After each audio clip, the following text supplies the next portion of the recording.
අයිබෝන් බොහොම වාසනාවන්ත නිරෝගීමත් දවසක් අපි ඔබට ප්‍රාර්ථනා කරනවා.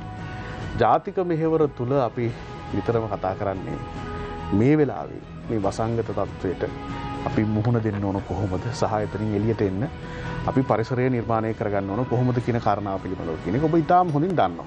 අපි ඒ නිසා මේ සාකච්ඡාවට විශේෂයෙන්ම වැඩිපුරම ආරාධනා කරන්නේ මේ විෂයේ ප්‍රවීණ වෛද්‍යවරුන්ට, විශේෂඥ වෛද්‍යවරුන්ට. ඔවුන් සහ එතනින් එහාට ගියාම මේ කොවිඩ් මර්ධන පාලන ක්‍රියාවලිය තුළ ඉතාම වැදගත් භූමිකාවක් කරන තීරණ ගන්න වගකිව යුතු වෛද්‍යවරුන්ට. ඒතර අපි ඔවුන් සමග සාකච්ඡා කරමින් මේ වැඩසටහන මාලාව පුරාම මෙහි ප්‍රගතිය සහ මෙහි තවදුරටත් සංවර්ධනය විය යුතු ස්ථාන පිළිබඳව ඒ ප්‍රදේශ පිළිබඳව අපි කතා කරමින් ඉඳලා තියෙනවා සහ කතා කරමින් ඉන්නවා. අද අපි තවත් ඉතාම වැදගත් කාරණාවක් සාකච්ඡා කරන්නයි බලාපොරොත්තු වෙන්නේ. ඒ කියන්නේ මේ වසංගත තත්වය කියන මාතෘකාව අපි ගාවට එනකොටම අපිට ඒ තරම් අහලා පුරුදු නැති පරීක්ෂණයක් ගැන අහන්න සිද්ධ වුණා, PCR පරීක්ෂණය. නමුත් අද වන විට PCR කියන වචනය සිංහල භාෂාවේ වචනයක් තරමටම අපිට සමීපයි. ඒ තරමට අපි PCR ගැන කතා කරනවා. මීට අවුරුදු 1.5 දෙකකට කලින් අපි PCR කියන්නේ මොනවද කියලා ඇත්තටම දැනන් හිටියෙත් නැතුව ඇති බොහෝ දෙනෙක්. එතනින් එහාට ගියාම ඊට පස්සේ ඇන්ටිජන් ටෙස්ට්. මේ ආකාරයෙන් පරීක්ෂණ කීපයක් පිළිබඳව විශේෂ අවධානයක් දැන් යොමු වෙලා තියෙනවා. ඒවා අපේ ජීවිතවලට ඉතාම තදින් බැඳිලා තියෙනවා. මෙන්න මේ ගැන ටිකක් වැඩිපුර කතා කරන්නයි අද අපි බලාපොරොත්තු. ඒ සඳහා වඩාත්ම සුදුසුම ආරාධිතයා මෙයලා අපිත් එක්ක ඉන්නවා. අපි ආරාධනා කළේ සෞඛ්‍ය අමාත්‍යාංශයේ නියෝජ්‍ය අධ්‍යක්ෂ ජනරාල් රසායනිකාර සේවා විශේෂඥ වෛද්‍ය සුදත් ධර්මරත්න මහත්මයාට. විශේෂඥ වෛද්‍යතුමා අයිබෝන් සුබදර්ශන. අයිබෝන් සුබදර්ශන. හරිම සරලව අපි පටන් ගමු මේ කතාව. අපි ඇත්තටම PCR ගැන දැනගෙන හිටියේ නෑ ඊට අවුරුදු 2කට කලින් නම්. ඒක PCR පරීක්ෂණ ලෝකේ තියෙන්න ඇති. නමුත් ලංකාවේ තිබුණාද කියලාවත් අපිට එම අදහසක් තිබුණේ නෑ. නිතර කතා කරපු පරීක්ෂණයක් නෙවෙයි. නිතර ඇහුනේ නෑ. PCR පරීක්ෂණයක් කියලා කියන්නේ මොකක්ද කියලා අපිට පොඩි පැහැදිලි කිරීමක් කරලා දෙන්න ඉස්සෙල්ලා. PCR පරීක්ෂණය කියලා කියන්නේ ඥානමය පරීක්ෂණයක්. අපි ඉංග්‍රීසියෙන් කියන polymerase chain reaction කියලා. එතකොට ඒක කරන්නේ වෛරසයේ තියෙන අර ඥාන අරගෙන රසායනාගාරයක තමයි පරීක්ෂණය සිදු කරන්නේ. එතකොට රෝගියාගෙන් සාම්පලය අරගෙන ඒ සාම්පලය අවශ්‍ය මාධ්‍යක බහා තබලා රසායනට ගෙන යන්නට ඕනේ. මේ රසායනාගාරයේදී ඉන්නවා විශේෂඥ වෛද්‍යවරු ඉන්නවා, රසායනාගාර විද්‍යාඥ ශිල්පීන් ඉන්නවා. ඔවුන් එහිදී රසායනික පරීක්ෂණ ක්‍රමවේදයක් අනුගමනය කරනවා. ඒකදී අර වෛරසය එක්ස්ට්‍රැක්ට් කරගෙන නිස්සාරණය කරගෙන තමයි මේ පරීක්ෂණය සිදු කරන්නේ. ඒකට ගතවන කාලය ප්‍රමාණය වැඩි. PCR පරීක්ෂණ සඳහා. එතකොට ඒක නිස්සාරණය කළාට පස්සේ යම්කිසි ගුණ නැතිවීමකට ලක් කරනවා. ඒ ගුණ නැතිවීම ලක් කළාට පස්සේ ඒක අර්ථකථනය කරන්නට ඕනේ පරීක්ෂණය. ඒක සරල පරීක්ෂණයක් නෙවෙයි, ඥානමය පරීක්ෂණයක්. ඒත් රෝගියාගෙන් සාම්පලය රැගෙන රසායනාගාරයට ගෙනල්ලා ඒ සාම්පලය විශ්ලේෂණය කරලා ඒකේ දත්ත රෝගියාට නිවැරදි ලබා දීම සඳහා ගතවන කාලය සමහර විට දින පැය 24ක්, පැය 48ක් වගේ කාලයක් ගත වෙන්න පුළුවන්. ඒක අපි කියන මොලිකියුලර් ටෙස්ට් එකක් කියලා. දැන් සාමාන්‍යයෙන් ඔය කොවිඩ් වසංගත තත්වයට පෙර ලංකාවේ PCR පරීක්ෂණ සිද්ධ කෙරුණේ මොන දේවල් අනාවරණය කරගන්නද, මොන රෝගී තත්ත්වයන් එහෙම නැත්නම් මොන වගේ කරුණු සඳහාද? PCR පරීක්ෂණය ඕනෑම ඥාන පරීක්ෂණ විශාල ප්‍රමාණයක් තියෙනවා. කොවිඩ් වෛරසය සඳහා පමණක් නෙවෙයි. ඕනෑම වෛරස් එක ඒ ඥාන මොනවද කියලා හඳුනගන්න කරන්න පුළුවන් පරීක්ෂණයක් තමයි මේ PCR පරීක්ෂණය. අපි දන්නවා එතකොට අපේ නැස්ටි උනක් තියෙනවා, RNA, DNA වගේ ප්‍රෝටීන තියෙනවා. ඒවෙන් තමයි මේ ඥාන හැලගිහිලා තිබෙන්නේ. ඒ ඥාන අඳුනා ගැනීමේදී යම්කිසි රෝග තත්ත්වයන් වලදී ඒ ඥාන පරීක්ෂණ අපිට වැදගත් වෙනවා. ඉතින් මිට හිත විශාල රෝගයන් සඳහා මේ PCR පරීක්ෂණ ක්‍රමවේදය ලංකාවේ පමණක් නෙවෙයි ලෝකයේ සිද්ධ කරලා තියෙනවා. දැන් කොවිඩ් වසංගත තත්ත්වය ලංකාවේ මාතෘකාවක් බවට පත් වුණාට පස්සේ මේ කොවිඩ් සම්බන්ධයෙන් පරීක්ෂණ අතර අපි උඩින්ම කතා කරේ PCR පරීක්ෂණ. එතකොට මොනවද මේ සම්බන්ධයෙන් තියෙන PCR පරීක්ෂණ සහ අනිකුත් පරීක්ෂණ මොනවද කියලා මම කැමතියි ඔබතුමාගේ මූලිකව දැනගන්න. ඔව්, කොවිඩ් රෝගය හඳුනා ගැනීම සඳහා මූලික වශයෙන් පරීක්ෂණ දෙකක් භාවිතා කරනවා. එකක් තමයි කවුරුත් දන්න PCR පරීක්ෂණය. අනිත් එක තමයි ප්‍රධාන වශයෙන් බහුලව භාවිතා කරන රැපිඩ් ඇන්ටිජන් පරීක්ෂණය. අපි කියනවා ක්ෂණික ප්‍රතිදේහ පරීක්ෂණය කියලා. එතකොට මේ දෙකේ වෙනසක් තියෙනවා. දැන් ශනික ප්‍රතිදේහ පරීක්ෂණයක් කරන රසායනකාරයෙක් අවශ්‍ය නැහැ. ඒක කරන්න පුළුවන් පරිසරයේ ශාස්ත්‍රයේ කරන්න පුළුවන් පරීක්ෂණයක්. නමුත් PCR පරීක්ෂණයට කරන්න අවශ්‍යම ඔය මොලිකියුලර් ලැබ් එකක්. එහෙම නැත්නම් ඒ රසායනකාරයෙක් අවශ්‍ය වෙනවා. ඒ වගේම අර රැපිඩ් ඇන්ටිජන් පරීක්ෂණයට ගත වෙන කාලය ඉතා කෙටි. ඒක විනාඩි 20න් වගේ පරීක්ෂණ ලබා දෙන්නට පුළුවන්. ඒ සඳහා වැය වෙන පිරිවැයත් අඩුයි. ඒත් ඒ වගේ පරීක්ෂණවල විවිධාන්දමේ වෙනස්කම් තිබෙනවා. ඒ වගේ ඒ වෛද්‍යවරුන්ගේ නිර්දේශිත පරිදි තමයි පරීක්ෂණ සිදු කරන්න ඕනේ. ඒ කියන්නේ දැන් හොඳ කාරණාවක් උතුම් පැහැදිලි කරන්නේ ජනතාවට සමහර වෙලාවට පොඩි සැක සංකා මතුවෙන කාරණාත් අපි නිවැරදි කරගෙන යමු පැහැදිලි කරගෙන යමු. ඒ කියන්නේ දැන් අපිට බැරිද මට සැකනම් මම ආසාදිතෙක් කියලා. මම ආසාදිතද කියලා මට පරීක්ෂා කරගන්න ඕන නම් මට බැරිද තීරණය කරන්න මම කරන්න ඕන පරීක්ෂණය PCR පරීක්ෂණයක්ද ඇන්ටිජන් පරීක්ෂණයක්ද කියලා තීරණය කරන්න. ඔබ තීරණය කිරීම සුදුසු නැහැ. මොකද හේතුව තමන්ට කළ යුත්තේ PCR පරීක්ෂණයක්ද එහෙම නැත්නම් රැපිඩ් ඇන්ටිජන් පරීක්ෂණයක්ද කියලා තීරණය කරන්න ඕනේ ඒ අදාළ සෞඛ්‍ය උපදෙස් අනුව. ඒකට හේතුවක් තියෙනවා. ඒ හේතුව තමයි වෛරසය ඇඟට ආසාදන වුණාට පස්සේ අපි කියනවා බීජ ඖෂධ සමයක් තියෙනවා. ඒ සමයේදී දවස් 14ක් ඇතුළත ඔබට රෝගය වැළඳෙන්නට පුළුවන්. PCR පරීක්ෂණයේදී ඒ වෛරසය හඳුනා ගැනීමේ කාලපරාසය පුළුල් පරාසය දන්වා ගන්න පුළුවන්. ඊට පස්සේ රැපිඩ් ඇන්ටිජන් කියන පරීක්ෂණය හඳුනාගන්නේ අපි කියනවා හයි වෛරල් ලෝඩ්. එහෙම නැත්නම් තමුන්ගේ වෛරසය ඇඟේ ගුණණය වෙලා වැඩිපුර තියෙන අවස්ථාවකදී තමයි මේ PCR රැපිඩ් ඇන්ටිජන් පරීක්ෂණය රෝගය හඳුනා ගන්නට පුළුවන්. ඒතර ඔබගේ අර එක්ස්පෝෂර් ඩේට් එක ඔබට රෝගය වැළඳීමට ඔබ එක්ස්පෝස් වෙච්ච නැත්නම් ඔබ අනාවරණය වෙච්ච දිනේ සිට ඒ දිනය ගණන් කරලා තමයි වෛද්‍යවරයා කියන්නේ ඔබට කළ යුත්තේ කොමන පරීක්ෂණයක්ද කියලා. එතකොට දැන් සමහර විට අපිට හිතෙන්න පුළුවන් නේ. දැන් සමහරු ඉන්නවා සමහර තැනකදී ආර්ථික වාසිය බලනවා. තවත් කෙනෙක් ඉන්නවා සමහර තැනකදී වැඩි හොඳ බලනවා. අපි තුමු වෛද්‍යවරයා කියනවා නම් මේ වෙලාවේ ඔබ කරන්න ඕන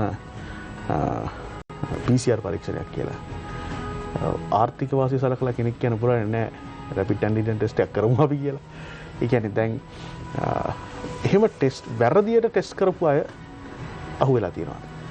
ඔව් ඇත්ත වශයෙන්ම මම කලින් කිව්වා වගේ තමුන්ගේ දැන් තමුන්ට ඖෂධයක් උනත් ගන්න බෑනේ තමුන්ට අවශ්‍ය පරිදි. ඒක වෛද්‍යවරයා නිර්දේශ කරන්නට ඕනේ. මේ වගේ පරීක්ෂණයක් වුණත් ඔබ දන්න සියලුම පරීක්ෂණයක් වුණත් තමුන්ට ඕන ආකාරයට කරන එක සුදුසු නැහැ. ඒකනේ වෛද්‍යවරයා නිර්දිෂ්ට පරිදි තමයි මේ පරීක්ෂණය සිදු කරන්නට ඕනේ. ඒකට හේතුව වශයෙන් මම දක්වන්නේ ඔබට අද රෝගය වැළඳුණා වෙන්න පුළුවන්. ඔබ හෙට ගිහිල්ලා PCR පරීක්ෂණය සිදු කරනවා. නමුත් ඔබගේ ඇඟේ වෛරසය තාම ගුණණය වෙලා නැහැ. ඒතර PCR පරීක්ෂණ නෙගටිව්. නැත්තම් ඒක ලැබෙන්නේ නැහැ. ඔබ අදහස් කරනවා මේ PCR පරීක්ෂණ නෙගටිව් නිසා මට රෝගය වැළඳිලා නැහැ කියලා.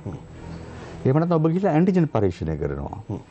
නමුත් තාම මේ ගුණණය වෙමින් පවතින අවස්ථාවක්. ඒ වෙලාවේ ඇන්ටිජන් පරීක්ෂණ නෙගටිව් වෙන්න පුළුවන්.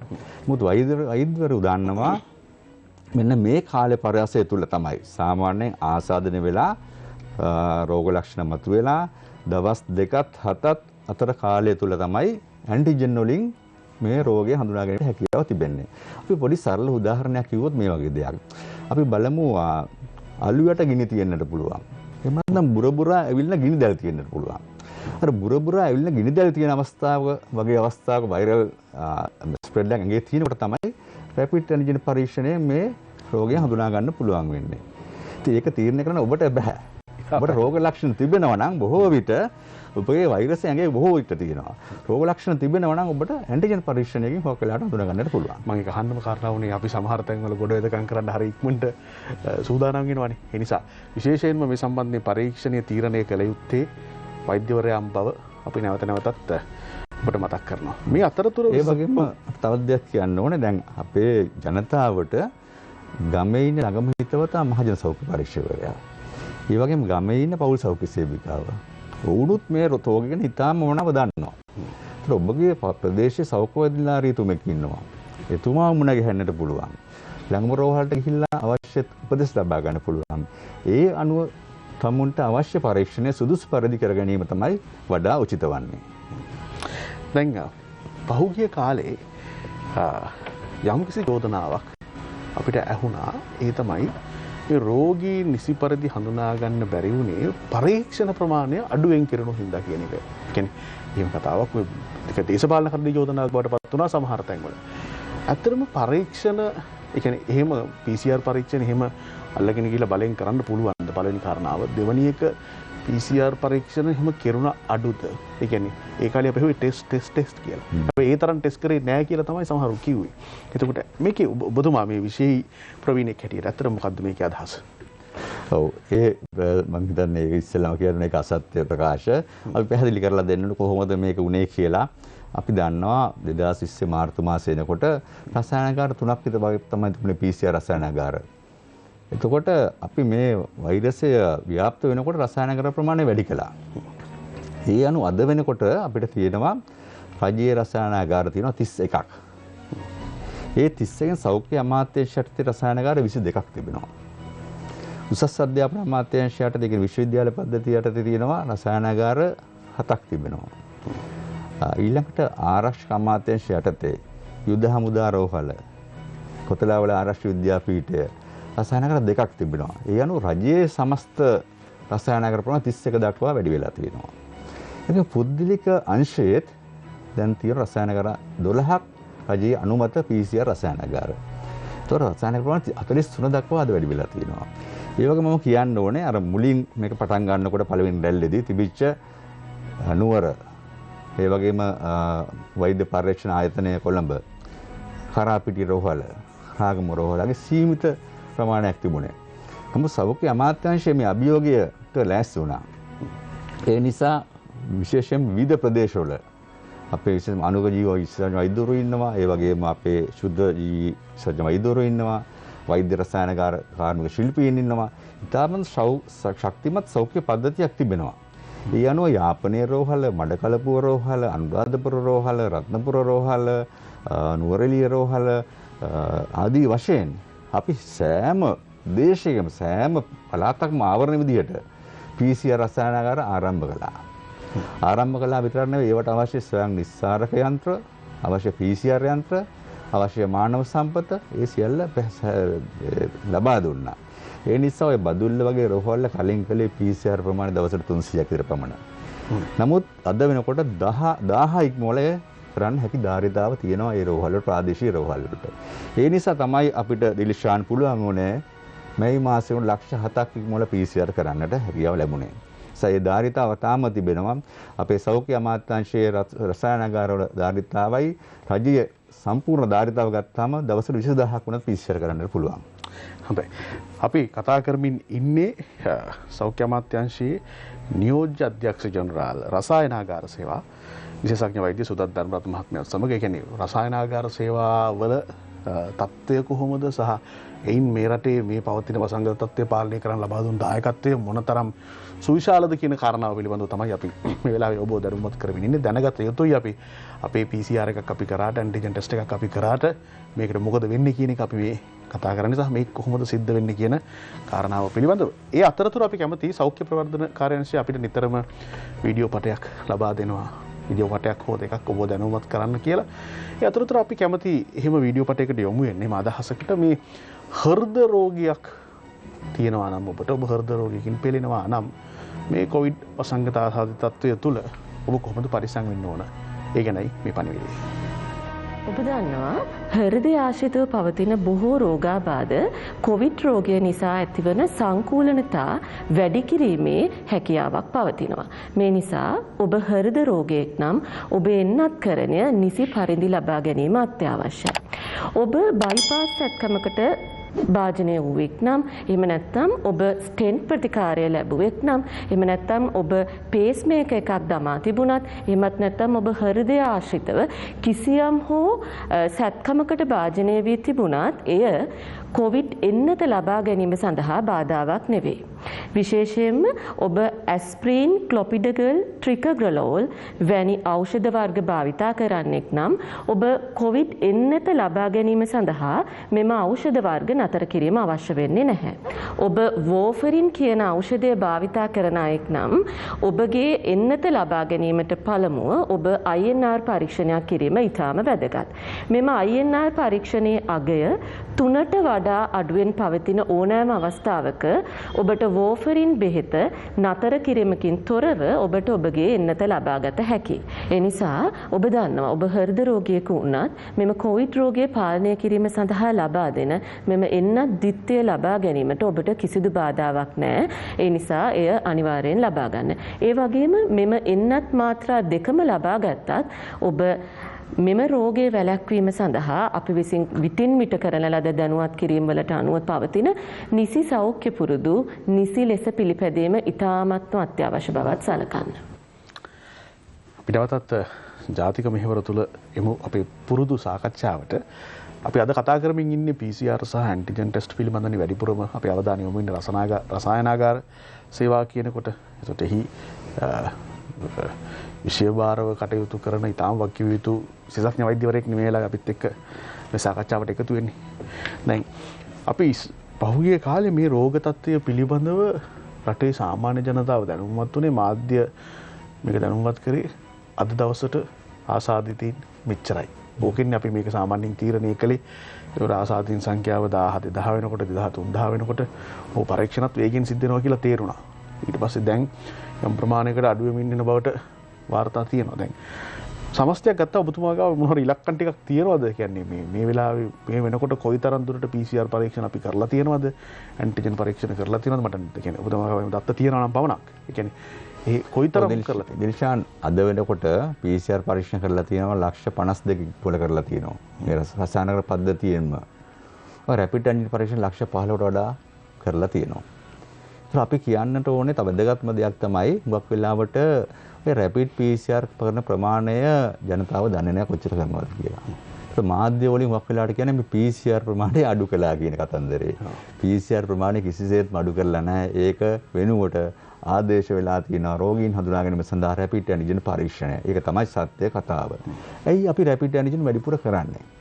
අපි දන්නවා ලෝක සෞඛ්‍ය සංවිධානය මේ රෝගය පැතිරෙනකොට අපි කියනවා අපේ ස්ලෝගන් එක එහෙම නැත්නම් ඒක කියනවා stop chain of transmission. කියන්නේ රෝගය පැතිරීමේ දාමය නවතමු. ඒක තමයි අපේ common name එක. එතකොට විශාල ප්‍රමාණයකින් රෝගීන් ව්‍යාප්ත වෙනකොට අපිට ඒ රෝගයේ පැතිරීම වැළැක්වීම සඳහා ඒ දාමය කඩන්න නම් අපි කරන්න ඕනේ mass scale testing. ඒක mass scale testing එක කරන්න ඕනේ ශේෂ්ත්‍රයේ ගිහිල්ලා. ඒක ශේෂ්ත්‍රයේ ගිහිල්ලා කරන්න පුළුවන් පරීක්ෂණය PCR පරීක්ෂණය නෙවෙයි. ඒක කරන්න පුළුවන් පරීක්ෂණය rapid antigen පරීක්ෂණය. ඒක අපි පහුගිය අගෝස්තු මාසෙ විතරක් ගත්තොත් rapid antigen පරීක්ෂණ කරලා තියෙනවා 5,00,000කට වැඩි. ඒක PCR පරීක්ෂණත් කරලා තියෙනවා 5,00,000කට වැඩි. ඒතකොට අගෝස්තු මාසෙ පමණක් 1 million test ඒ කියන්නේ 10,00,000කට වැඩි ටෙස්ට් කරලා තියෙනවා. එතකොට මේක සැදෙන්නේ ක්‍රම කීපයකින්. PCR ප්‍රමාණය හැදෙන්නේ පුද්ගලික රසායනාගාර සහ රජීය රසායනාගාර එකතු කරලා කරන PCR පරීක්ෂණ ප්‍රමාණය 5,00,000කට ඉක්මවලා තියෙනවා. රැපිඩ් ඇන්ටිජන් කරන්නේ දිවයිනේ විවිධ ප්‍රදේශවල, රෝහල්වල බාහිර රෝගී අංශයේ, රෝහල්වල වාට්ටුවල, ඊළඟට ශේෂ්ත්‍රයේ සෞඛ්‍ය කාර්යාලවල. ඒතකොට ආශ්‍රිතව සොයා ගන්න, ආශ්‍රිතව එක්සිට් කරන්න, ඔය නිරෝධයන්ෙන් පස්සේ රැපිඩ් ඇන්ටිජන් පරීක්ෂණ ඉතා බහුලව භාවිතා කරනවා. ඒ මුළු ප්‍රමාණය ගත්තොත් එහෙම අගෝස්තු මාසේ 10,00,000ට වඩා ටෙස්ටිං කරලා තියෙනවා. මට කියන්න පුළුවන් දත්ත අවශ්‍ය ජූලි මාසේ කරපු ප්‍රමාණය, මැයි මාසේ කරපු ප්‍රමාණය, මැයි මාසේ PCR සහ ඇන්ටිජන් ප්‍රමාණය 8,00,000කට වඩා කරලා තියෙනවා. ඉතින් අපි මුලදී කළේ PCR. ඇයි මොකද මුලදී PCR කළේ? මුලදී ඇන්ටිජන් ලෝකෙ තිබුණේ නැහැ. මුලදී තිබුණේ PCR පරීක්ෂණ විතරයි. ලංකාවට ඇන්ටිජන් පරීක්ෂණ එන්නේ 2020 නොවැම්බර් මාසේ. නමුත් අපි PCR රසායනාගාර දිගටම දියුණු කළා. මොකද හේතුව PCR පරීක්ෂණය සම්මත පරීක්ෂණය. ඒක අනිවාර්යෙන්ම අපේ රටේ කරන්න හැකියාව තියෙන්නට ඕනේ. අපිට හැකියාව තාම තියෙනවා. ඊට අමතරව අර වගේ mass scale එහෙම නැත්නම් විශාල වශයෙන් ව්‍යාප්ත වෙන වෙලාවක ගිහිල්ලා ෆීල්ඩ් එකට ගිහිල්ලා ශේෂ්ත්‍රයට ගිහිල්ලා පරීක්ෂණ කරන්නත් අවශ්‍ය වෙනවා. රැපිඩ් ඇන්ටිජන් කට්ටලා ගෙන්න ලංකාවට ඒවා කරමින් තමයි මේ පරීක්ෂණ සිදු කරලා තිබෙන්නේ. දැන් මේ වගේ ලක්ෂ 50 ගාණක් කියන මිලියන ගාණකට මෙහෙම පරීක්ෂණ කරනකොට මේ දත්ත ගබඩා වෙන්නේ කොහොමද? ඒ කියන්නේ දැන් උදාහරණයක් විදිහට මෙහෙම හොතේ මගේ report එක මාරු වෙන්න බැරිද? මට වෙන කෙනෙකුගේ රිපෝට් එකක් එන්න බෑද? මේ සියල්ල හරියට රාක්කගත වෙන්නේ මේව හරිය පිළිවෙලට කරගන්නේ කොහොමද? මොකද්ද කාර්යපටිපාටිය සඳහා? දැන් සෞඛ්‍ය කාර්ය මණ්ඩලයට මේ රසායන පරීක්ෂණ අලුත් දෙයක් නෙමෙයි ඩිෂාන්. මොකද හේතුව ඔබ රසායනයට ගියොත් ඔබගේ රුධිර පරීක්ෂණ, ග්ලූකෝස් පරීක්ෂණයක් වෙන්න පුළුවන්. ඔබේ නැත්නම් යූරියා පරීක්ෂණයක් වෙන්න පුළුවන්, මුත්‍රා පරීක්ෂණයක් වෙන්න පුළුවන්. ඒ නිවැරදි සාම්පල් ලබා ගැනීමේ ක්‍රමවේදය, නිවැරදි සාම්පලය ලේබල් කිරීමේ ක්‍රමවේදය ඒක අපිට අලුත් දෙයක් නෙවෙයි. ඒ නිසා මේ සාම්පලයක් එහෙම මාරු වෙන්න තියෙන ක්‍රමය ඊටාම එහෙම හැකියාවක් නැහැ. මොකද අපි දන්නවා අපේ රෝහලට ඔබගේ ලේ ගන්නේ හෙද නිලධාරීන්. ඔවුන් ඒ පුහුණු කාර්ය මණ්ඩලයේ ඉන්නේ. රසායනික ශිල්පීන් පුහුණු කාර්ය මණ්ඩලය. ඔවුන් සියලු දත්ත හැමදාම ඒවා ඒගොල්ලෝ ලියන්න ඕනේ. ඒ කියන්නේ ඩොකියුමන්ට් කරනවා. ඒ නිසා මේ දත්තවල නිවැරදිභාවය ගැන කිසිම ප්‍රශ්නයක් නැහැ. විශේෂයෙන්ම අපි දත්ත එකතු කරනවා. ඒ කියන්නේ හැම රසායනාගාරයක්ම තමන් අපි දන්න පරිගණක දැන් තියෙනවා. ඒ පරිගණන වල කොච්චර රසායනාගාර කළාද කියන එක හැමදාම වාර්තා වෙනවා. ඒතකොට PCR රසායනාගාර හැමදාම දෛනිකව අපිට ලැබෙනවා. මේ අහවල් රසායනාගාර වෙන්නේ වශයෙන් කුරුණෑගල කොච්චර කළාද රසායනාගාරය, කළුතර කොච්චර කළාද රසායනාගාරය, නුවර කොතරම් කළාද කියන දත්ත ඒ රසායනාගාර බාර වෛද්‍යවරු මෙන්ම ඒ රසායනාගාර ශිල්පීන් විසින් ලබා දෙනවා. ඒක මොහොතකින් අපේ සෞඛ්‍ය අමාත්‍යාංශ වෙත ලැබෙනවා. ඒ වගේම ප්‍රදේශයේ කරන රැපිඩ් ඇන්ටිජන් පරීක්ෂණත් එකතු කරලා ඒක විශාල ඊට වැඩි දැවැන්ත පරිසරයක වෙන නිසා ඒවත් එකතු කරලා ඒ ප්‍රදේශ භාර ප්‍රාදේශීය සෞඛ්‍ය සේවා අධ්‍යක්ෂකවරු ඉන්නවා. ඔවුන් යටතේ වසංගත රෝග වේදර්ශන නිලධාරීන් වෛද්‍ය නිලධාරීන් ඉන්නවා. විශාල අපි කියනවා මහජන සෞඛ්‍ය පරීක්ෂකවරු ඉන්නවා. ඒ සියලු දෙනාම කාර්යභාරයක තමයි ඒ කරන ටෙස්ට් කරලා ඒ ටෙස්ට් කර ප්‍රමාණය අපිට දැනුම් දෙන්න. ඒ වගේම වසංගතාන්ත අංශයටත් දැනුම් දෙනවා. වසංගත රෝගාංශයටත් දැනුම් දෙනවා. දැන් මේ වෙනකොට අපි කියන්නේ යම් ප්‍රමාණයකින් රෝගී තත්ත්වය අඩු වෙලා හෝ අපිට ඉලක්කම් වශයෙන් යම් අඩුවක් පේන්න තියෙනවානේ. දැන් මේ තත්ත්වයට එන්න මොනතරම් කැපවීමක් කරාද කියන එක සම්බන්ධයෙන් අපිට දල අදහසක් තියෙනවා. හැබැයි මම කැමති ඔබතුමාගෙන් දැනගන්න රසායනාගාරවල වැඩ කරපු රසායනාගාර සේවාවල යෙදුණු කාර්ය මණ්ඩලය කොහොමද මේකට අනුයුක්තව වැඩ කළේ? ඒ කියන්නේ පිරිස ප්‍රමාණවත් වුණාද? මානව සම්පත වැඩි කළාද? ඒ කියන්නේ ඒ ආසාදින් ප්‍රමාණය වැඩි වුණා. ඊට පැහැදිලිවම වැඩි වුණානේ. එතකොට මේ තරම් සේවයක් කරන්න මොන වගේද මේ මානව සම්පත හසුරුවාගත්තේ? කොහොමද මේ පුහුණු ශ්‍රමිකයන් කළමනාකරණය කරේ? ඒකත් කැමතියි දැනගන්න. ප්‍රදේශන මම මේ ප්‍රශ්නෙට මේ අවතීර්ණ වෙන්නම්. මේක තනියම රසායනික අංශය පමණක් කරන දෙයක් නෙවෙයි. අපේට විශාල වැදගත් තමයි අපේ වසංගත රෝග අංශය. ඒ වසංගත රෝග අංශය විශේෂයෙන්ම රෝගයේ පැතිරීම සම්බන්ධව ඒකට තියෙනවා යම්කිසි ස්ට්‍රක්චර් එකක් නැත්නම් ක්‍රමවේද තියෙනවා ඒගොල්ලන්ට. ඒ කියන්නේ අපි ගත්තොත් අපි ඉතා පැහැදිලිව අපේ ලංකාවේ සුවිශේෂ දෙයක් තමයි අපේ සෞඛ්‍ය වෛද්‍යලාරීන් සමග ප්‍රජා ඒ සෞඛ්‍ය වෛද්‍ය නිලධාරීන් ගමේ ඉන්න සෞඛ්‍ය කාර්ය මණ්ඩලය ඒ ශේෂ්ත්‍රවල ගිහිල්ලා රෝගීන් හඳුනා ගැනීම සඳහා සාම්පල් එකතු කරනවා. ඒ සාම්පල් එකතු කරලා තමයි රසායනාගාරයට එවන්නේ. ඒක රසායනාගාරයට ඒවට පස්සේ තමයි අපි විශ්ලේෂණය කරන්නේ. ඒ වගේම ආසාදිත කන්ටැක්ට් ට්‍රේසින් නැත්නම් ආසාදිතයන්ට පස්සේ ආශ්‍රිතයන් හඳුනා ගැනීම. ඒකත් යම්කිසි ප්‍රශස්ත අන්දමින් යම්කිසි ක්‍රමානුකූල පිළිවෙලට තමයි සෞඛ්‍ය අමාත්‍යාංශය කරන්නේ. ඒත් මේක 2020 පෙබරවාරි මාසයේ සිටම වසංගත රෝග අංශය කරගෙන ගියා. ඒහා සමගාමීම තමයි අපේ රසායනික පද්ධතිය අපි වැඩි දියුණු කරන්නේ. මේක එක්ව කරන දෙයක් නෙමෙයි. මේක කෝඩිනේට් ප්‍රෝග්‍රෑම් එකක්. ඒ වගේම ඒ අනුව තමයි අපේ මධ්‍යම බෙහෙත් සබඩා අවශ්‍ය ප්‍රතික්‍රියා කට්ටල වගේ දේවල් අපිට ලබා දෙන්නේ. එතකොට මේ සෞඛ්‍ය අමාත්‍යාංශයේ සම්බන්ධීකරණ වැඩපිළිවෙල තුල එක පැත්තකින් වසංගතාංශයේ මාර්ගෝපදේශ ඒ ගන්නා තීරණ සාමූහික තීරණ රසායනික අංශය සඳහා කරන ඉන්ටර්වෙන්ෂන්ස් උපක්‍රම සහ ඒ අවශ්‍ය මධ්‍යම සැපයුමෙන් ලැබෙන ඒ කට ලැබීම ඒ සියලු දේවල් මනාව නිසි කළමනාකරණය කරන ගමන් තමයි මේ ක්‍රියාදාමය දෙන්නේ. ඒ සඳහා පැහැදිලි අවබෝධයක් සහ පැහැදිලි ක්‍රමවේදයක් සෞඛ්‍ය අමාත්‍යාංශයට තියෙනවා. ඒතර මම කියන්න ඕනේ කොහොමද මේ රසායනාගාර වැඩි කළේ කියලා. මොකද හේතුව සෞඛ්‍ය අමාත්‍යාංශය ඒ සඳහා මුදල් වැය කළා. විශාල මුදල් ප්‍රමාණයක් වැය කළා. දැන්ටමත් බිලියන 15ක් පමණ පරීක්ෂණ සඳහා වේදම් කරලා තියෙනවා. ඒතර රසායනාගාර ස්ථාපිත කළා. ඒතර ඉන්න කාර්ය මණ්ඩලය අපිට පුළුවන් අපි මොබිලයිස් කරනවා කියලා.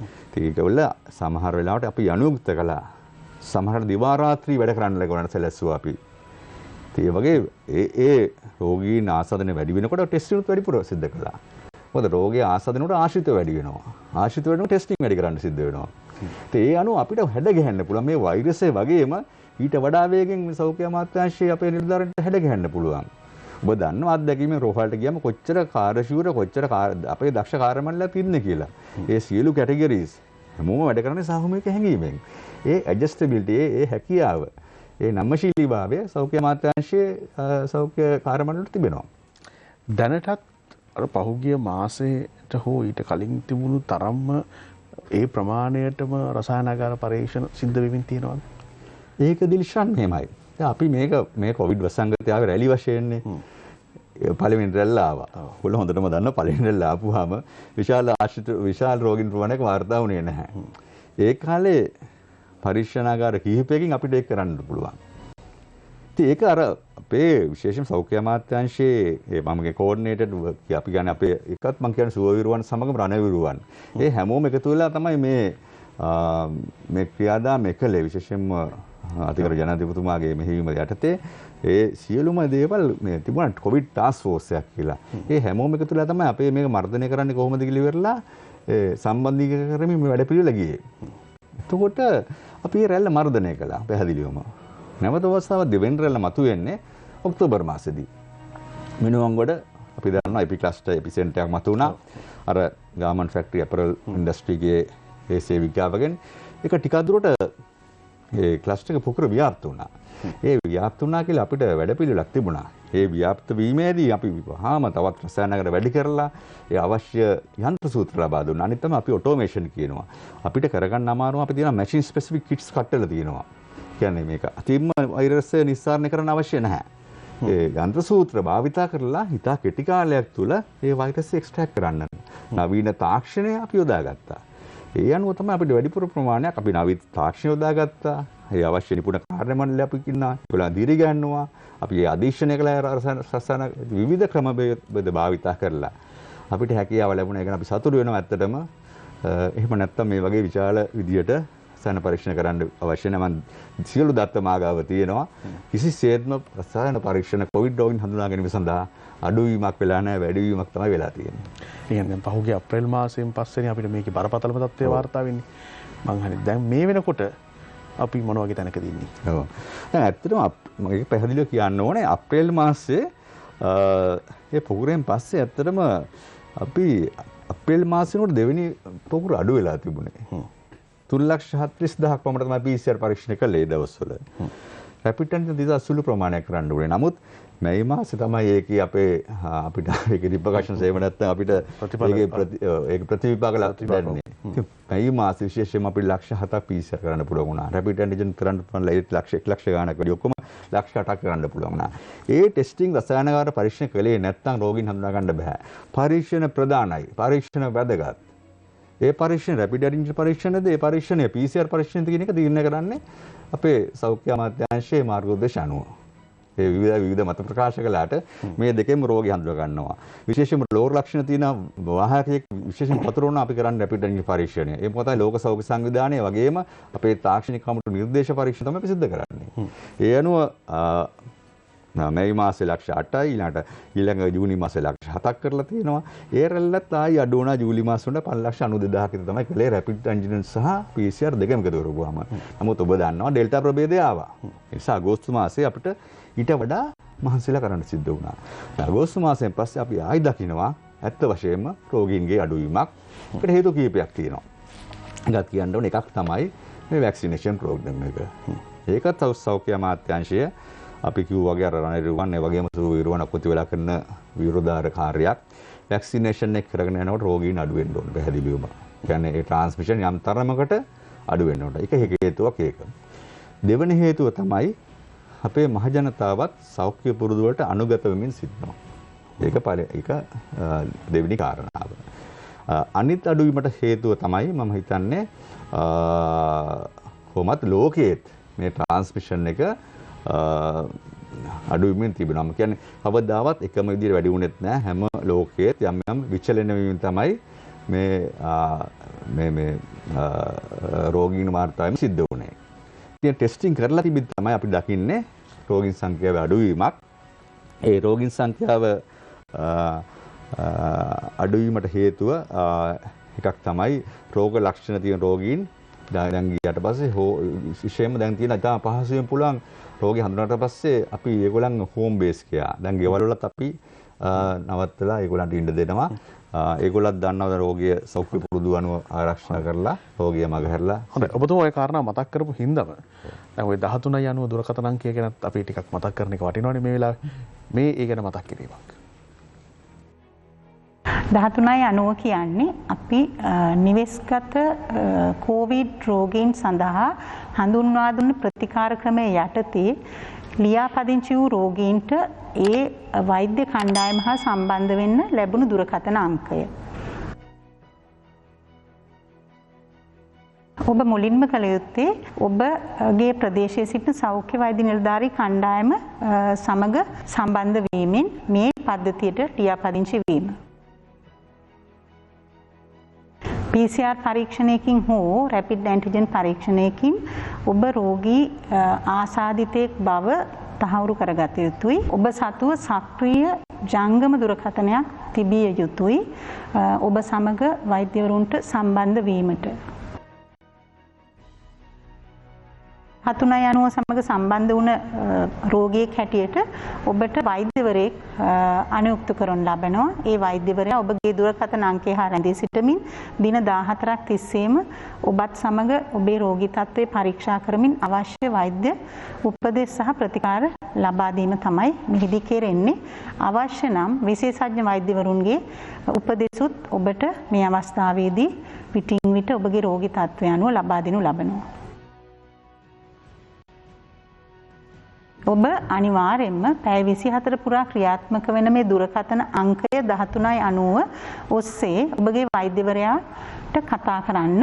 එතනදී ඔබගේ වෛද්‍යවරයා ඔබවත් සමග සම්බන්ධ වෙලා ඔබගේ රෝගී තත්ත්වය පරීක්ෂා කරලා බලලා අවශ්‍ය නම් ඔබව නිවසේ තියාගෙන ප්‍රතිකාර කිරීමට හැකිද? එහෙම නැත්නම් සංකූලතා වගේ තත්ත්වයක් තියෙනවා නම් ගිලන් රථ සේවාව මගින් ඔබ අවශ්‍ය රෝහල් කරා යොමු කිරීමට කටයුතු කරනවා.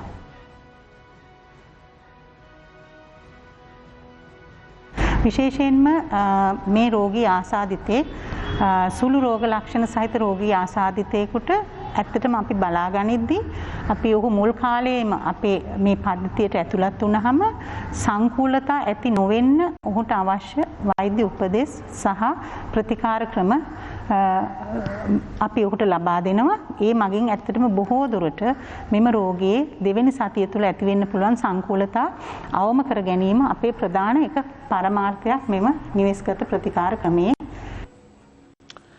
අපි අද ජාතික මෙහෙවර තුළ කතා කරමින් ඉන්නේ විශේෂඥ වෛද්‍ය සුදත් ධර්මරත්න මහතා සමග. එතුමා සෞඛ්‍ය අමාත්‍යාංශයේ නියෝජ්‍ය අධ්‍යක්ෂ ජෙනරාල් රසායනාගාර සේවා. ඒ නිසා තමයි අපි එතුමා සමග වඩාත් මේ රසායනාගාර විෂය ඇතුළු සහ මේ PCR ඇන්ටිජන් පරීක්ෂණ පිළිබඳව ටිකක් වැඩිපුර සාකච්ඡා කරමින් ඉන්නේ. අපි කතා කරමින් හිටියේ පහුගිය කාලේ කොහොමද රසායනාගාර ප්‍රමාණය වැඩි කළේ සහ පරීක්ෂණ ප්‍රමාණය වැඩි කළේ, ඉන් ලැබුණු ප්‍රගතිය කොහොමද කියන එක. දැන් මම කැමතියි ඔබතුමාගෙන් දැනගන්න. ඉදිරියට මොකද වෙන්නේ කියන එක. ඒ කියන්නේ දැන් අපි පරීක්ෂණ ප්‍රමාණය අඩු වෙනවද, ඉස්සරහට තවදුරටත් කරගෙන යනවද, මොනවද කරන්න බලාපොරොත්තු වෙන පරීක්ෂණ ක්‍රමවේද මම කැමතියි පොඩ්ඩක් දැනගන්න. ඉදිරියේදීත් අපි PCR රසායනාගාර ස්ථාපිත කරනවා. ඒකට හේතුව තවත් මේ වගේ වෛරස් පැන්ඩමික් ලෝකෙ එන්න පුළුවන්. ඒ නිසා අපිට මේ වෙරැල්ල අඩු වුණා කියලා මං හිතන්නේ පුරෝකථන කරන්න හොඳ අවස්ථාවක් නෙවෙයි. සෞඛ්‍ය අමාත්‍යාංශ තීරණය කළා ඉදිරියේදී වවුනියාව, අම්පාර, පොළොන්නරුව සහ වතුපිල්ල කියන රෝහල් ආශ්‍රිතව PCR පරීක්ෂණාගාර ස්ථාපිත කරන්න. දැන්ටමත් ඒකට උපකරණ ලැබීමෙන් පවතිනවා. මොකද අපි කියන්නේ ධාරිතාව කියන්නේ එකක්, කරන ටෙස්ට් ප්‍රමාණය කියන්නේ එකක්. පොඩි සරල උදාහරණයක් දෙන්නම්. ඇඳන් 1000ක් තියෙන රෝහලක් තිබෙන්න පුළුවන්. ඉතාලම හොඳයි. ඒ ඇඳන් 1000ම ලෙඩ්ඩු ඉන්න අවශ්‍ය නැහැ. ලෙඩ්ඩු අඩු වෙන්නට ඕනේ. නිසා ධාරිතාව කියන්නේ අපිට කරන්න තියෙන හැකියාව. අපි දන්න බටහිර රෝහල් වල ගොඩක් රෝගීන් මිය ගියේ ධාරිතාව නැති නිසා. ඇඳන් නැති වුණා ඒගොල්ලන්ට.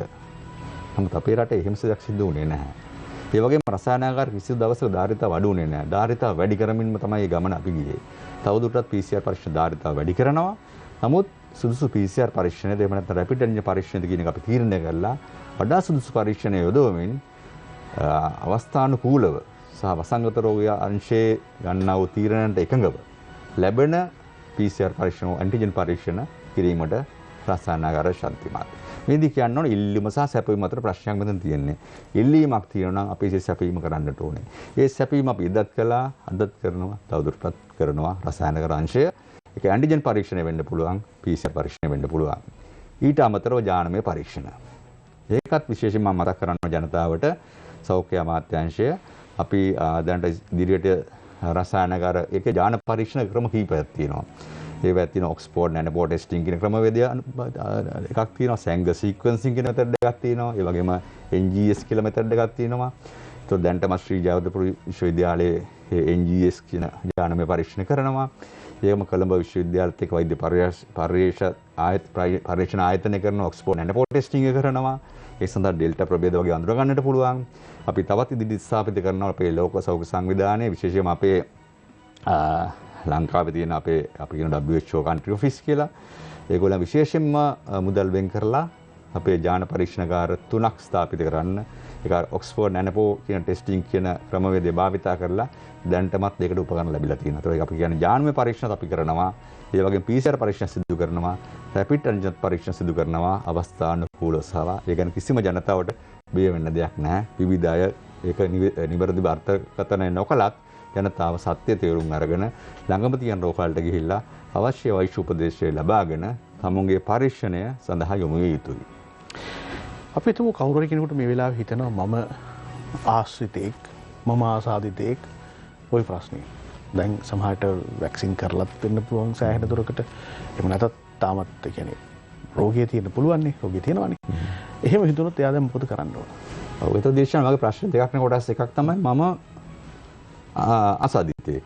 මම ආසාදිතෙක් හඳුනගන්නේ මට තියෙන රෝග ලක්ෂණ කියන්නේ මට තියෙන්න ඕනේ උගුර වේදනාව, සෙම්ප්‍රතිශව ලක්ෂණ, සොටු දිය ගැනීම, සමහර හතිය, එහෙම නැත්නම් උණ, උරේ අමාරුව, ඒ වගේ කඳ සුවඳ නොදැනීම. ඒතර ඊටාම් පහසුවෙන් ජනතාවට හඳුනගන්න තමන්ට මේ රෝගයේ ආසාදනය වෙලාද කියන සැකයක් ඇති කරගන්න පුළුවන්. ඒ සැකයක් ඇති කරගත්තොත් ඇත්ත වශයෙන්ම දෙයුත්තේ ළඟම තියෙන රෝග වලට ගිහිල්ලා ඒ සිම්පටොමැටික් රෝගය අපි කියන්නේ වහාම රැපිඩ් ඇන්ටිජන් පරීක්ෂණ යොමු වෙන්න. මොකද ඊටාම ඉක්මනින් කෙටි කාලයකින් තමුන්ගේ පරීක්ෂණ හඳුනා ගන්නත් පුළුවන්. එතකොට වෛද්‍යවරු ඒක මදි නම් සමහර වෛද්‍යවරු තීරණය කරනවා PCR පරීක්ෂණ අපි කරමු කියලා.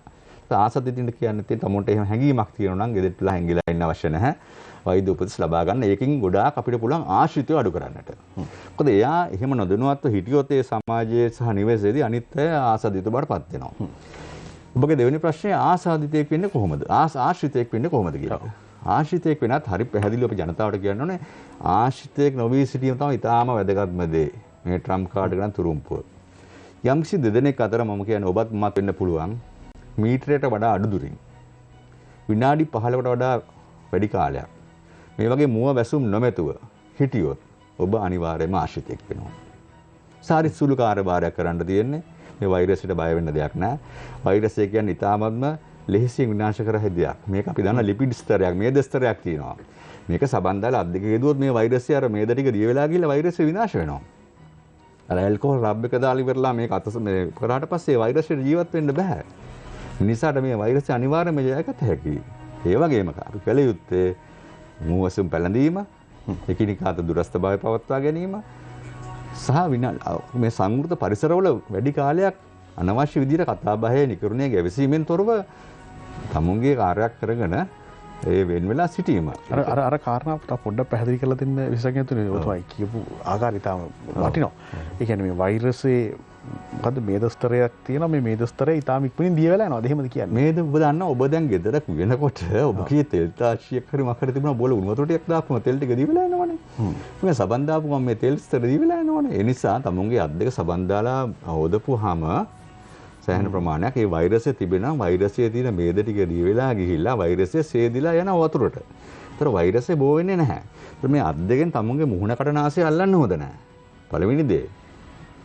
ඒ නිසා මේ වෛරස් ජීවත් වෙන්න පුළුවන් තමුන්ගේ ශරීරයේ විතරයි. මේ මතු පිට වැඩි කාලයක් තියෙන්න බෑ. මේක එහෙම තිබුණා නම් ලොකු ප්‍රශ්නයක් වෙනවා. මේ වෛරසය මතු පිට ප්‍රශ්වලදී ටික කාලෙකින් හිරුවලට නිරාවර වෙලා විනාශ වෙන වෛරසයක්. තමුන් මේක බෝ කරගන්න නැතුව ඉන්න එක. විශේෂයෙන් මේක අපි කියන්නේ මුවසින් පැළඳීම නිසා බලන්න කොච්චර ශ්වසන ආබාධ දැන් අඩු වෙලා තියෙනවා කියලා. කොපමණ අඩු වෙලා තියෙනවද? අපේ ප්‍රතිජීවක ඖෂධ දැන් ඉතාම අඩුයි කියන්නේ. මොකද අනිකුත් මේ ශ්වසන ආබාධ අඩුයි මේ මුව වැසුම් ආරක්ෂාව නිසා. ඒ වගේ මේ අතසේදී මිනිස්සු බලන්න වෙනද තැන අපි හිතන අපි කියන පාචනය ඩයරියා වගේ කියන්නේ ලෙඩේ අමාරු වගේ උදර අමාරු ඒවත් දෙන්නේ නැහැ. මොකද සෞඛ්‍ය පුරුදු කියන එක මේ වසංගත විතරක් නෙමෙයි. සෞඛ්‍ය පුරුදු ඉතාම වැදගත් ජනතාවට. ඉතින් මේ වෛරසෙ විශේෂයෙන් මට පවත්වන්නට ඔය සෞඛ්‍ය මොකද අපි හැමෝම කැමති ආශ්‍රිතයෙක් වෙලා නොවින්ද. මොකද තමුන් ආශ්‍රිතයෙක් වුණාම තමයි තමුන්ට ප්‍රශ්නේ තේරෙන්නේ මට ආශ්‍රිතයෙක් වුණා දැන් මම නිරෝධයලා ගෙදරටලා ඉන්න ඕනේ කියලා. ඇයි මේක වළක්වන්න පුළුවන් හරි සරල දෙයක් නේ. ඔබට තිබෙන්නේ මොකද සුම්ම ටික දාගන්නයි ටිකක් ඈතින් ඉන්නයි. හරි වැඩිපුර කතා බහ යන්න නැතුව මේ එකතු වෙන්නේ නැතුව මේ දිලිෂානුත් මමත් ඉන්න වගේ පරතරයක් තියාගෙන හිටපුවාම අපි මෙතන පැයක් හිටියත් අපි ආසදනේ ඔබ ආශ්‍රිතයෙක් වෙන්නේ නැහැ මම රෝගියෙක් වුණා. වැඩෙත් කරනවා අපිත් පරිස්සම්. හරි. අවසාන වශයෙන් අපි ඊටම අර්ථවත් සාකච්ඡාවක් හිටියා කියලා විශ්වාස කරනවා. මම ඔබතුමාට විනාඩියක් දෙකක් දෙන්නම්. මේ රටේ ජනතාවට උපදෙසක් දෙන්න. දැන් මොකද කරන්න ඕනේ? මින් ඉස්සරහට මොනවද කරන්න ඕනේ කියලා. මම ජනතාවට පැහැදිලිව කියන්න තියෙන්නේ ඕනෑම මේ ව්‍යසන එන්න පුළුවන්. මේ වගේ පැන්ඩමික්ස් එන්න පුළුවන්. ජනතාවට හොඳ මනා ශක්තිමත් සෞඛ්‍ය පද්ධතියක් තියෙනවා. මේ වගේ නිදහස් සෞඛ්‍ය සේවයක් සැලසෙන රටවල් බොහෝම අඩුයි. වෙනත් රටවල අපි දන්නවා සෞඛ්‍ය සඳහා විශාල මුදලක් වැය කරනවා. ඔබ ඉන්න ජීවත් වෙන නිවසට ආසන්න කිලෝමීටර් 3-4ක් ඇතුළෙම අඩුම ගානේ මධ්‍යම බේස් ශාලාවක් හරි තිබෙනවා. ඒ වගේ හොඳ සෞඛ්‍ය පද්ධතියක් තියෙන රටක ජනතාවට උපදෙස් දෙන්න අපේ ගමේ ඉන්න ඒ මහජන සෞඛ්‍ය පරීක්ෂකවරු, ඒ වගේ අපේ ගමේ ඉන්න අපේ කාන්තාව වැදගත්ම අපේ පෞල් සෞඛ්‍ය සේවා නිලධාරීන් කෙන් විශේෂයෙන්ම උපදෙස් ලබාගෙන අපේ සෞඛ්‍ය වෛද්‍යවරු ඉන්නවා ළඟම තියෙන රෝහලට ගිහිල්ලා වෛද්‍ය උපදෙස් ලබාගෙන ඒ වෛද්‍ය උපදෙස් අනුව තමුන් පරීක්ෂණය කරගන්න එක තමයි මේ අවස්ථාවේ හොඳම. මේ රෝගයට බිය වෙන්න අවශ්‍ය නැහැ. මේ රෝගය ඉතා පහසුවෙන් වළක්වා ගති රෝගයක්. ඒ වගේම දැන් අඩු තත්ත්වයකට හැරලා තියෙන වෙලාවේ මෙන්න මේක රට ඕපන් කරනකොට ක්‍රමානුකූලව හිතන්න ඕනේ අපි මේක දිගටම හරහා යන්න ඕනේ. නැවත අපි පතුර ගන්න හොඳ නැහැ. අර මම කිව්වා stop transmission. ඒ දාමයේ වළකමු කියන එක තමයි මම කියන්නේ. මේ රෝගයේ පැතිරේ දාමයේ වළකමු. ඒක අපි වැළැක්වුවොත් මේ වෛරස් එක කොතරම් ප්‍රභේද වෙනස් කරගත්තත් කොතරම් ජානමය මේ කළත් ඊට වඩා වේගයෙන් අපි මිනිසා එකට හැඩ ගැහෙනවා නම් අපිට මේ රෝගය ජයගත හැකි වෙනු නොඅනුමානයි. අද අපේ ආරාධිතයා සෞඛ්‍ය අමාත්‍යාංශයේ නියෝජ්‍ය අධ්‍යක්ෂ ජනරාල් රසායනාගාර සේවා විශේෂඥ වෛද්‍ය සුදත් ධර්මරත් මහත්මයා අපි රසායනාගාර විෂයට අදාළව සහ පරීක්ෂණ පිළිබඳව තමයි විශාල වශයෙන් සාකච්ඡා කරේ. ඔබට හොඳ දැනුමක් සහ අවබෝධයක් ලැබෙන්නේ නැති කියලා විශ්වාස කරනවා. අපි ආරාධනාව බාරගත්තට විශේෂඥ වෛද්‍යතුමාට බොහොම ස්තුතියි කියලා කියනවා මේ වෙලාවේ. අපි දැනුම්පත් කරන්න ඔබ දැනුම්පත් කරන්න ජාතික මෙහෙවරට ආවට. අපි හෙටත් ජාතික මෙහෙවරෙන් ඔබ මුණ ගැහෙන පොරොන්දු පිට අදට ඔබෙන් සමගන්නවා. සුබ දවසක්.